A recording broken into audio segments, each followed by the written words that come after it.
Hello everybody and welcome to Now Let's Be Honest. Recently, The Chosen had a big live stream where they released a few scenes from Season 3.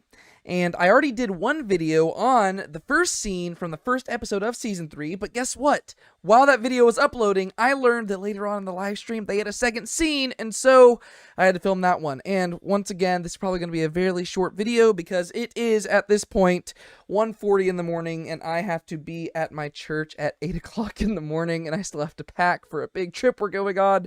And so this is going to be a pretty quick video, but I wanted to film it before I went out of town, and so here you go.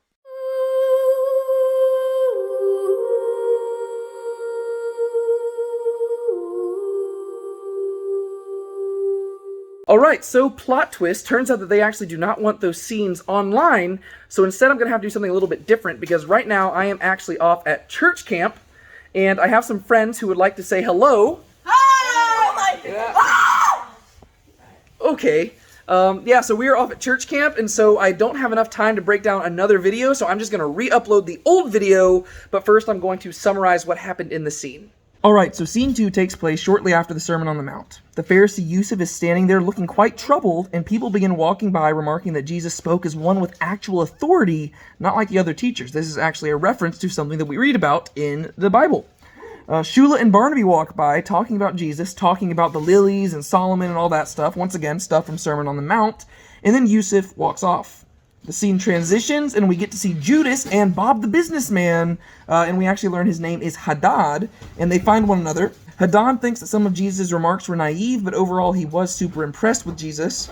Judas says that he's going to be with Jesus. He quits his former business and says that all he will do is follow Jesus, and he says he is willing to go to the ends of the earth doing this. Hadad says that he'll sue Judas, and Judas says, I'll renounce my shares. Hadad says, I'll sue him, and then the conversation just ends like that. Hadad asks Judas what Jesus had to give him, and Judas just hugs him, and then Judas walks off. And so that is how that scene ends. Yeah, pretty simple. Wow, I am actually very surprised that they showed that. It seems like that actually had a lot more in it than I would expect for them to show just ahead of time, because, I mean, this is the moment where Judas is literally telling his former employer, like, hey, I'm going off on my own thing. Like, this is exciting. Wow. Cool. Wow, I can't believe I almost missed out on this scene. I'm glad that I kind of figured out about that second scene, because this would have been really sad to miss out on. Okay, so this scene takes place obviously right after the Sermon on the Mount, and everybody, all of our familiar characters are leaving, and they're talking about it, and they're quoting different parts. I don't know how much of the actual sermon we're going to see in the show. I was really hoping that they would have at least all of it, just because it'd be kind of cool to be able to have, like, all of the sermon being said, because then you could just, like, compile it all together, like with the Beatitudes from Season 2 and all of it, and then put it together into one big video to where it's literally just Jonathan Rumi doing the Sermon on the Mount. So I hope that if it's not entirely in the episode or something, that they will release something like that. I don't know how much of it they filmed, but that would be really, really cool, I just think, personally. But yeah, okay, so we have everybody's reactions, just people, like, walking. You've got just, you know, different people that we've seen. All their names are kind of evading me right now just because it's late. I'm tired. But people that we've seen, we've got people just contemplating, like Pharisees who are contemplating. Other people just going by, quoting just different stuff. Like Barnaby and Shula, there you go. They're walking by and they're quoting about Solomon, all his splendor was not arrayed like one of these. Don't be anxious, right? All this stuff from the Sermon on the Mount.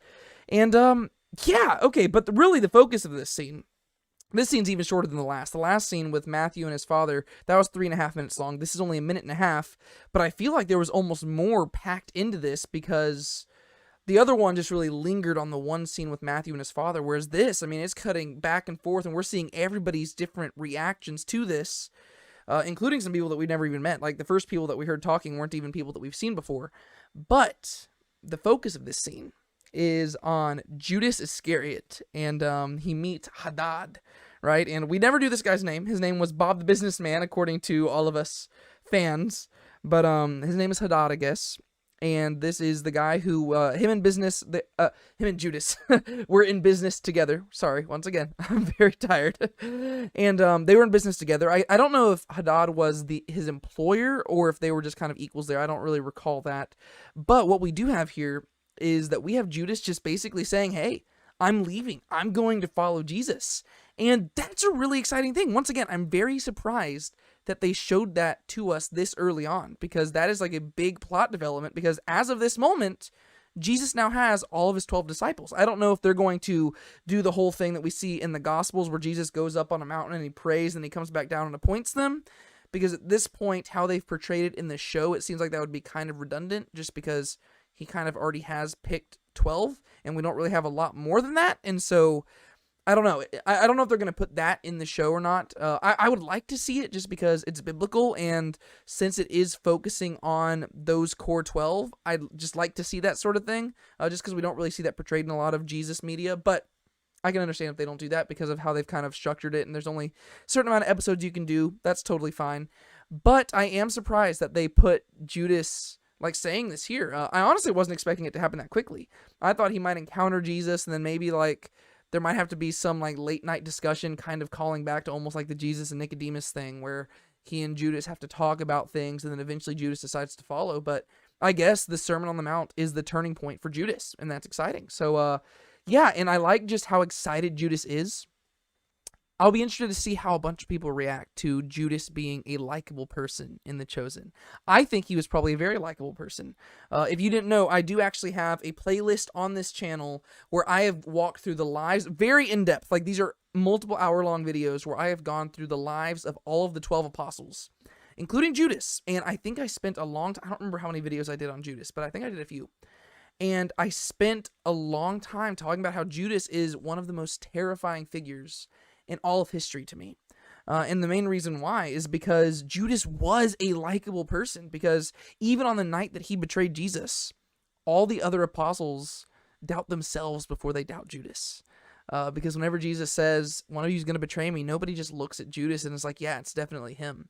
And a few days earlier, Judas started this whole debate where he was making a theological point and everybody agreed with him.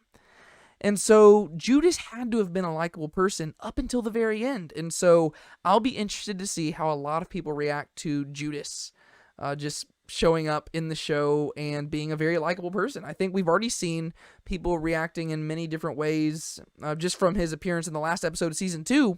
But it'll be fun getting to know Judas over the course of the next, 3, 4, 5, 6, next 4 years, right? Because we've got 4 years with him, and season 6 is going to be the crucifixion and stuff like that. And so seasons 3, 4, 5, and 6, we're going to get to know Judas. We're going to get to see him. We're going to get to love him.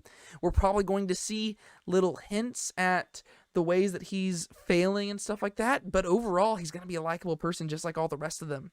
And we're going to see him baptizing people in Jesus' name. We might see him performing miracles. I don't know what all they're going to do. Very interesting. I love the Judas character, but he terrifies the heck out of me.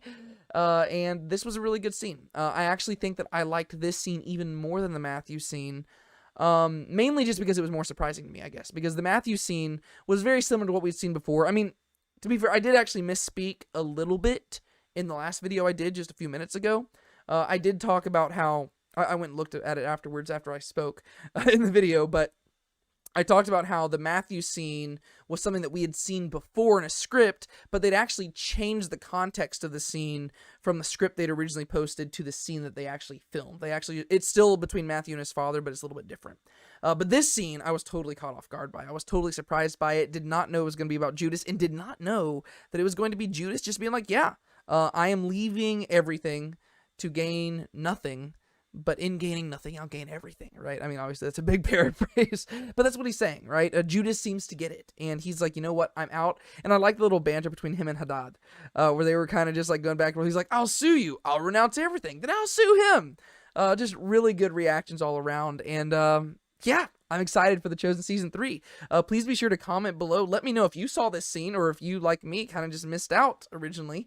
But like I said, I didn't see the whole live stream, so that's that.